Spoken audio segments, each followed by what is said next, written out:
Você quer laranja? Quer laranja, Vini? Quer? Dupla tenta roubar carro transportado de cigarros em Santos. Foi hoje de manhã. 2 bandidos entraram no veículo, anunciaram um assalto e percorreram várias ruas com os 2. Pronto, já chupou bastante. Então, policial, os ladrões andaram por quase 1 quilômetro na contramão. Quer mais laranja? Você quer mais laranja? Quer? Tá bom, toma. A cidade de Vitória quer aproveitar a exploração na área de Santos, já que está mudando. Vai, chega agora.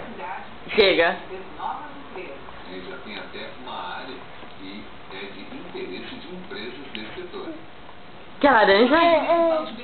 Quer? Uma empresa que vai produzir módulos para plataformas de pré-sal da Petrobras. Bertioga, por estar na costa, dentro da Baixada Santista, tem forte influência